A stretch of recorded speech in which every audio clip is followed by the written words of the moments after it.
So Socrates has a famous quote. Actually, I think it was his last words right before he was put to death, that the unexamined life is not worth living. It's a pretty extreme statement. So I don't, we could debate the validity of it and how much we agree with it. I generally probably agree with it, but it makes me think of something that's perhaps a little bit less extreme, but probably in the same vein. So I wanted to talk on that a little bit.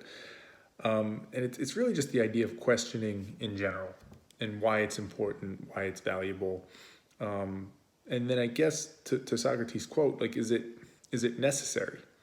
Is it almost critical to anything we do, any ideas we have, any thoughts we have? Like, is it by definition almost for them to be worthwhile thoughts, that we should be considering and actually perhaps acting upon?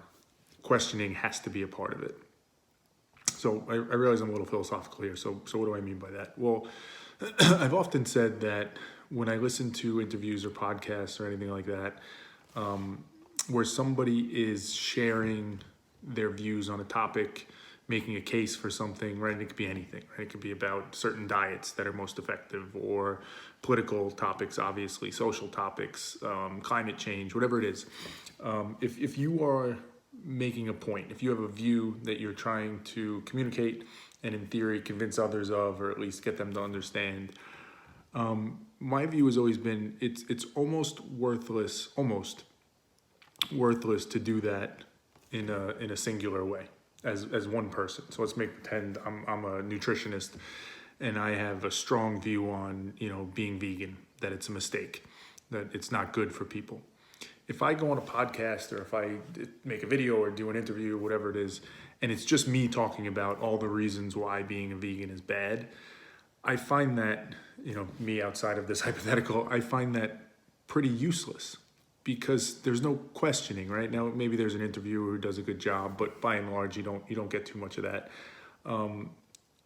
It's useless, right? You could be stating facts, you could be lying, right? It would be difficult for me to distinguish, but let's even assume you're acting in good faith and there's legitimacy to it, and you are giving facts. Facts are important, obviously, but the context around them, the nuance of what exactly they mean, and the questioning of what exactly they mean, and what could it mean this, could it mean that, all that stuff, that's where the value is. The information in and of itself, there's some value there, but the true value comes when it's pressure tested, when it's questioned. So you think of that again in terms of Socrates' quote, and you kind of understand what's being said. What's the value in something if it can't be questioned? And you could look at Twitter as an example, social media in general, but Twitter, there's lots of proclamations. There's lots of one-sided, one-way statements being made by all different people. And what I find often is there's not much room for dialogue. There's not much room for questioning. People will make statements, you question them, they don't answer them. Or you ask a question and they go a different direction. And it makes you wonder, what's the value of that? What's the value of me understanding what you think or what your belief is on a topic if I can't dig in on it? I can't challenge it a little bit and pressure test it and see what's really there. Without that, what does it really mean to me? I don't know if it works. It may sound good, right? We've talked about all the flaws of the mind and how we look for cohesive narratives and all those things. And obviously, if it aligns with our beliefs, there's some confirmation bias there. So there's all these reasons why our minds might trigger and think like, oh yeah, this is good, this is valuable. But as I say, almost by definition, I believe if there's no questioning of it happening, if there's no pressure testing in place, by default, you should assume I can't do much with this. It doesn't mean very much to me. Again, short of just somebody communicating pure facts. If somebody's communicating a lecture on U.S. history and they're giving you the events of, 1776, assuming they're accurate, right? Okay, right? I'm learning those events. I understand, I'm probably butchering this, but when the Boston Tea Party was, when the Boston Massacre was, when the Declaration of Independence was signed, what happened with that. There's facts being learned there. But if somebody starts giving their opinion on it or giving their views and saying why the Boston Massacre was the most important event that led to the Declaration of Independence and Revolution, what's the value in that person telling me that? Like, it's an interesting theory. I could understand it, right? I could hear it. But if I can't question it, what does it really mean to me?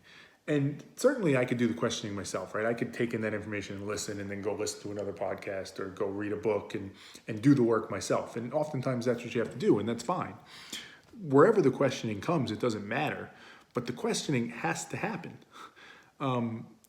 The idea of just assuming the information you're being given is valid or accurate, or how you should weight it, right? Even if you assume everything's not equally valuable, not questioning how valuable is this piece of information versus this, or this view versus this. Without questioning, you don't understand any of that, and you really can't do anything with it. You know, I talk about it all the time. It always comes back to a calculation for me. It's always math, right? When we're developing views, making decisions, taking actions, there's a cost-benefit analysis that runs, and we act in accordance with that. When somebody gives you input one way like that, you don't know how to factor it into the equation. You don't know how much it means. You could take a leap of faith. You could make an assumption and say it means a lot because it came from a source that I respect, or, you know, my political party. Or you could make an assumption and say it's garbage because it came from the wrong side, or whatever your reasoning is. But without that questioning, you don't really know. And even with questioning, you won't know for sure. But it gives you more insight. It gives you more opportunity to gain inputs through it. So it's probably no surprise that questioning is core to what I believe. But when you think about that Socrates quote, I always found it a little bit extreme. And I felt like, hey, you know, for somebody so thoughtful and knowledgeable and wise, to make the statement like that as his last statement, like, maybe it's a little over the top. But as I think about it, I get it. Practically, I get it. If you're not examining, right, the unexamined life, what does it mean? It means nothing. You don't know. You have no idea. And, you know, I'll close with this. It brings to the point, the common retort to that would be, well, if you question everything, you know, you'll go nuts, and it's not a healthy way to be. I think that's true if you're not emotionally and mentally mature and tough enough and humble enough to accept what comes out of the questioning. If you fear the answer, if you're not okay with a certain answer, if you don't actually want the truth, then yes, questioning can be bad. But if you understand the goal is to get to the truth and understand what's really happening, questioning should never be a bad thing. It's just giving you the information that you need and the knowledge you need.